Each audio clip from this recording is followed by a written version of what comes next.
Also, ich mag die Hut über etwas sprechen, das Michigan wirklich verrückt gemacht hat. Girling. Und ich sage das, weil ich glaub, dass es genauso verrückt machen wird. Und das ist gut so. Denn wenn etwas in der Physik nicht zumindest ein bisschen verwirrt, dann habt es noch nicht wirklich verstanden. Die Frage ist dies. Licht hat kein Masse. Kein. Gar kein. Und wir alle wissen, dass die Schwerkraft auf Masse wirkt, oder? Newton hat uns das beigebracht, zwei Massen sehen sitzen. Kein Masse, kein Anziehung. Logisch, oder? Das ist schon einfach, elegante Logik. Und jetzt sage ich Licht wird von der Schwerkraft abgelenkt. Es biegt sich. Es folgt der Krümmung der Raums am massive Objekt hierum. Ein massenloses Ding, abgelenkt von etwas, das nur auf Masse wirken soll. Wie zum Teufel funktioniert das? Das ist die Frage, die wir heute beantworten werden. Und ich verspreche die Antwort wird alles ändern, was zu wissen glaubt hat. Nicht weil sie kompliziert ist, sondern weil sie seid, das unser ganz Art, über Schwerkraft nachzudenken, von Anfang an falsch war. Also, fangen wir ganz von vorne. Stellt euch vor, sitzt in einem Zimmer. Das Zimmer hat kein Fenster. Wisst nicht, wo seid. Und lasst ein Kugel los. Sie fällt Gerdos nach unten. Jetzt frage ich seid auf der Erde? Oder seid in einem Raumschiff, das mit einer Beschleunigung von 9,8 Metern pro Sekunde im Quadrat nach oben rast? Kann es nicht sagen. Nicht mit diesem Experiment. Das ist Einsteins großer Gedanke, das Äquivalenzprinzip. Schwerkraft und Beschleunigung sind für den Beobachter im Inneren des Systems nicht zu unterscheiden. Das klingt simpel. Aber wenn wirklich darüber nachdenkt, ist es einer der tiefgründigsten Gedanken, die ein Mensch gehabt hat. Und jetzt kommen wir zum Licht. Stellt euch vor, seid in diesem Raumschiff, dem, das mit 9,8 beschleunigt. Jemand schießt einen Lichtstrahl quer durch das Cockpit, von einer zur anderen. Was seht Das Raumschiff beschleunigt. Der Strahl braucht ein winzig Zeit, die zu erreichen. Und in dieser Zeit ist das Schiff nach oben gerückt. Also landet der Strahl nicht dort, wo gestartet ist. Landet ein bisschen tiefer. Der Lichtstrahl hat sich gekrümmt. Jetzt greif ich das Äquivalenzprinzip. Wenn Schwerkraft und Beschleunigung identisch sind, dann muss auch im Gravitationsfeld eins Planeten oder einer Sonne oder einem schwarzen Loch das Licht sich krümmen. Zwingend, unausweichlich. Das Licht kann gar nicht anders, als sich zu krümmen. Aber wortmal, das beantwortet die eigentlich Frage noch nicht. Denn das Äquivalenzprinzip sagt uns zwar, das Licht sich im Gravitationsfeld verhalten muss wie in einem beschleunigten System. Aber warum? Was ist die tiefe Wahrheit dahinter? Hier müssen wir Newton erst richtig würdigen. Und dann sehen, wo aufgehört hat. Newton hat gesagt, Schwerkraft ist eine Kraft. Zwei Körper mit Masse sehen sitzen. Wie? Wusste es nicht. Hat es nicht wirklich zu wissen. Hat gesagt, ich stelle keine Hypothesen auf. Es funktioniert, also ist es gut. Und es funktioniert wunderbar. Wir können die Umlaufbahn des Monds berechnen. Wir können Kometen verfolgen. Wir können Satelliten ins All schicken. Newton war ein Genie. Und die same Gleichungen sind bis heute nützlich. Aber, und das ist das Entscheidende, aber Newton hat ein Problem. Wenn ich die Sonne plötzlich verschwinden lasse, einfach so, puff, weg, dann wird nach Newton die Erde sofort aufhören, sich in ihrer Bahn zu bewegen. Sofort, im gleichen Moment.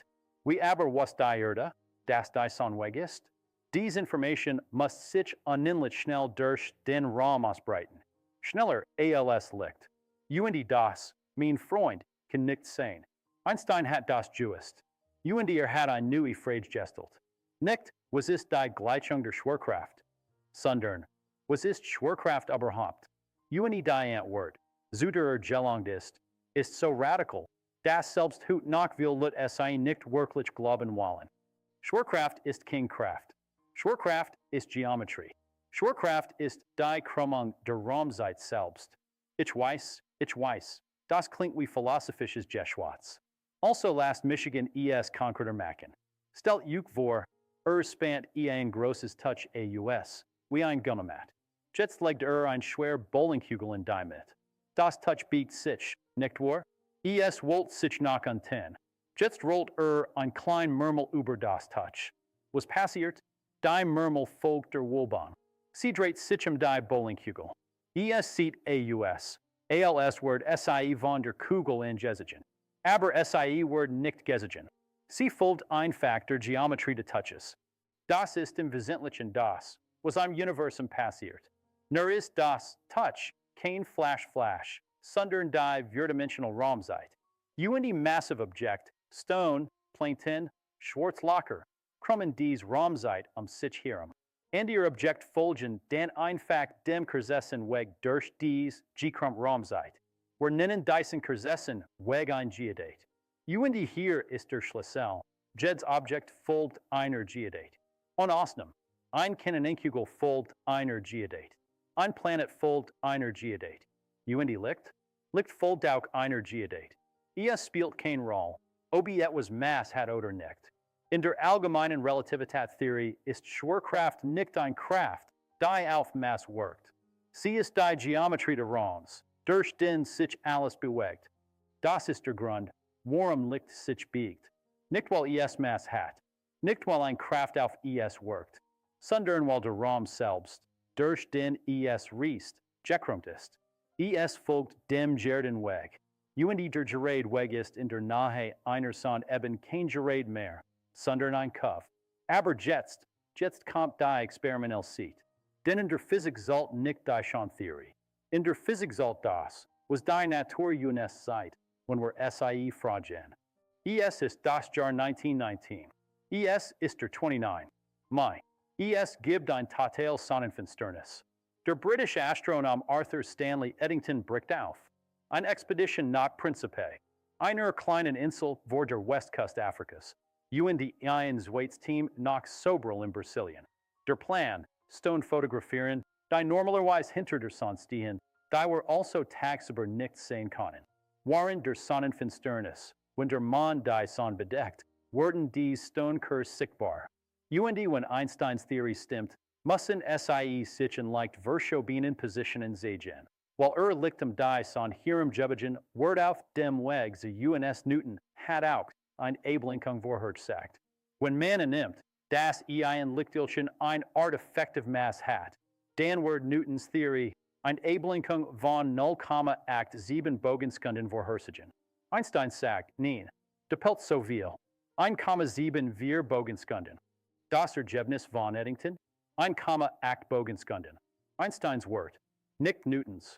Newtons Theorie war falsch, oder zumindest unvollständig. Und das Universum selbst hat uns das gesagt. Jetzt werde ich auf den Einwand, der immer kommt. Jemand sagt, aber das Licht hat doch Energie. Ist gleich mc Quadrat. Und wenn es Energie hat es doch eine Art Mass, oder? Gut frage. Sehr gut. Last Michigan did you know saying, ein Photon, das ist das Teilchen, das Licht trägt, hat kein Ruhemass. No, wenn ein Photon enthalten könnte, würde es kein Mass haben. Aber das Problem ist, kann kein Photon enthalten. Ein Photon existiert nur in Bewegung, immer mit Lichtgeschwindigkeit. In der speziellen Relativitätstheorie unterscheiden wir zwischen Ruhemass und relativistischer Mass. Die Ruhemass des Photons ist null. Aber ein Photon hat Energie und Impuls. Ist gleich hf, Planck's working quantum Malfrequenz. Und der Impuls P ist gleich h durch die Wellenlänge. In Newtons Theorie ist Gravitation eine Kraft zwischen Massen. Ein massloses Photon kann demnach höchstens die Hälfte Ablenkung erfahren, die ein klassisches Teilchen mit sehr kleiner Masse erfahren wird. Das hat Newton auch so berechnet. Aber Einstein sagt, das Photon hat kein Problem mit Schwerkraft, weil Schwerkraft keine Kraft ist. Die Raumzeit ist gekrümmt. Und das Photon folgt dieser Krümmung. Deshalb erfahrt es die Ablenkung. Doppelt so viel wie Newtons Vorhersage.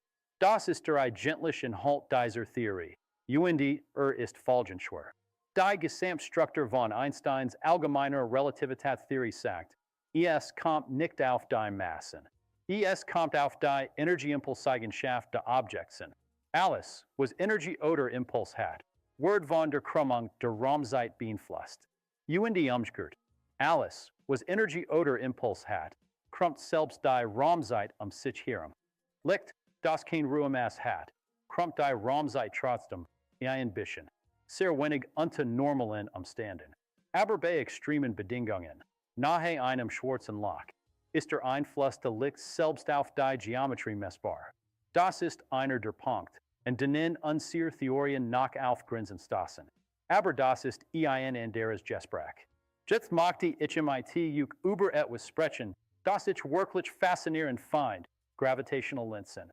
Das ist ein direktes Phänomen aus dieser ganzen Geschichte. Es ist real. Wir benutzen es heute aktiv als Werkzeug in der Astronomie. Stellt euch folgendes vor. Irgendwo, sehr weit weg, gibt es eine Galaxie.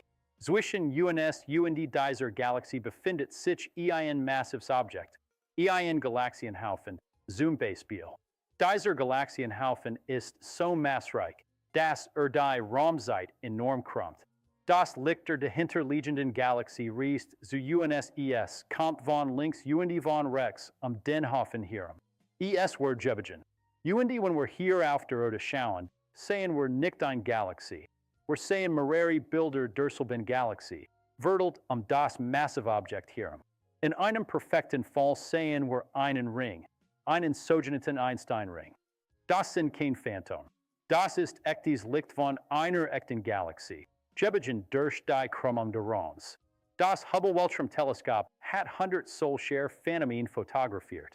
Wir benutzen gravitational Linsen heute, die Masse von Galaxienhaufen zu bestimmen, Dunkelmaterie zu kartieren, die Expansion des Universums zu untersuchen. Einsteins Idee, die 1915 nach pure Theorie war, ist heute ein Präzisionsinstrument der Astronomie. Das, mein Freund, ist das, was Michigan in der Physik immer wieder umhaut. Die Natur kümmert sich nicht darum, was wir für logisch halten. Die Natur hat ihre eigene Logik. Unsere Aufgabe ist es, herauszufinden, was dies Logik ist, nicht darauf zu bestehen, dass die Natur unserer Logik entspricht. Newton hat eine Theorie gebaut, die wunderbar war. Sie war nicht falsch, sie war unvollständig. Für alles Zweck des Alltags, für Raumfahrt, für Ingenieurwesen, Newtons Theorie funktioniert hervorragend. Aber wenn das Gravitationsfeld extrem stark wird, oder wenn Dinge sehr schnell sind, oder wenn es masselose Entitäten geht, dann müssen wir zu Einstein gehen. Das wird Michigan zu einem Gedenken, der mir sehr wichtig ist. Manchmal höre ich sagen, wenn Einstein Newton weiterlegt hat, warum lernen wir dann nach Newton? Das seid ein Missverständnis davon, wie Wissenschaft funktioniert. Wissenschaft weiterlegt keine Theorien einfach, wirft sie weg. Wissenschaft verfeinert. Sie sagt, in welchem Bereich eine Theorie gilt wo eine tiefer Theorie nötig ist. Einsteins Theorie reduziert sich, indem Grenzfall schwacher Gravitationsfelder kleiner Geschwindigkeiten auf Newtons Theorie. Das ist kein Zufall. Das ist ein Muss. Eine neue Theorie muss die alte als Spezialfall entfalten, sonst kann sie nicht richtig sein. Das nennen wir das Korrespondenzprinzip. Aber zurück zu unserem Licht. Ich möchte noch einen weiteren Effekt erklären, der direkt aus dieser Geschichte folgt. Die gravitative Radverschiebung. Dieser Effekt ist noch seltsamer als die Lichtablenkung.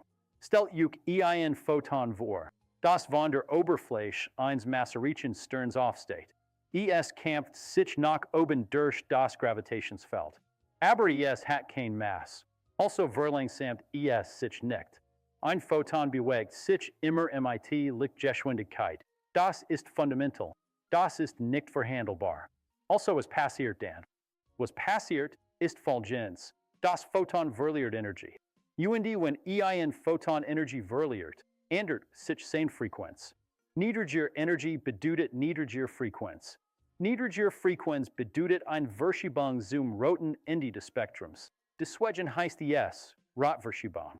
Ein Photon, das von einer schweren Sonne aufsteht, kommt bei uns leicht reterend, als es abgegangen ist. Das ist nicht Spekulation. Das ist gemessen.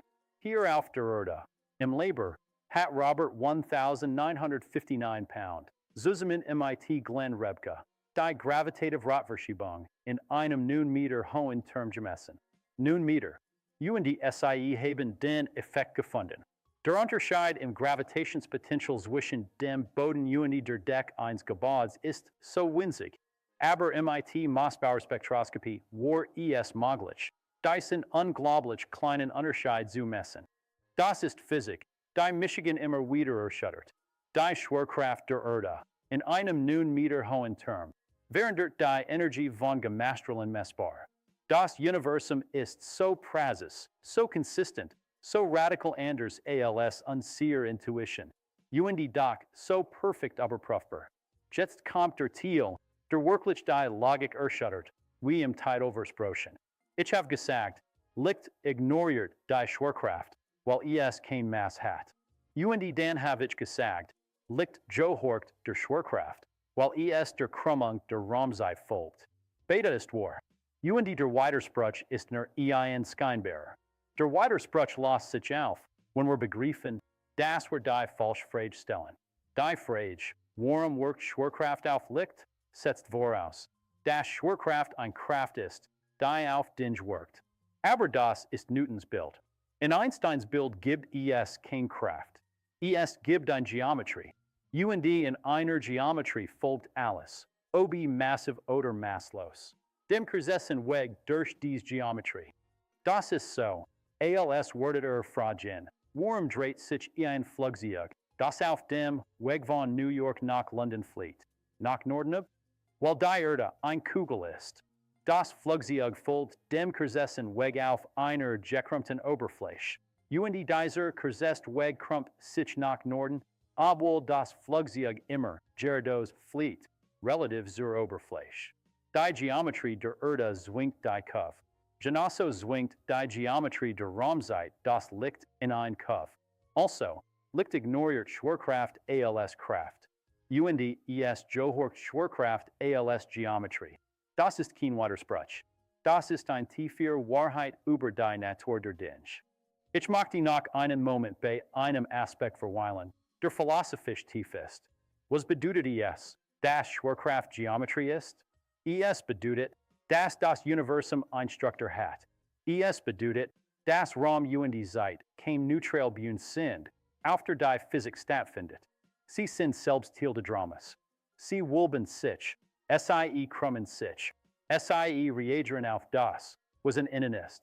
Und die alles, was am Universum existiert, Materie, Strahlung, Energie, sagt der Raumzeit, wie SIE sich krümmen soll.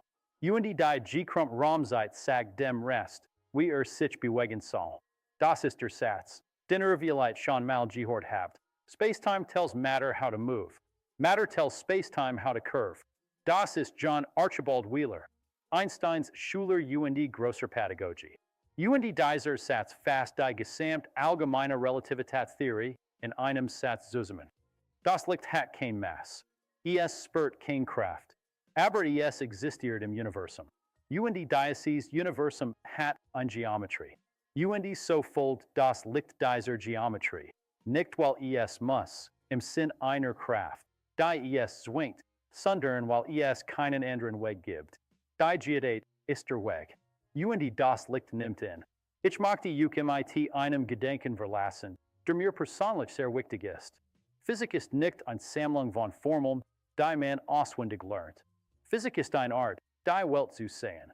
Es ist das Bemühen, hinter die Erscheinung zu schauen und die wirkliche Natur der Dinge zu verstehen.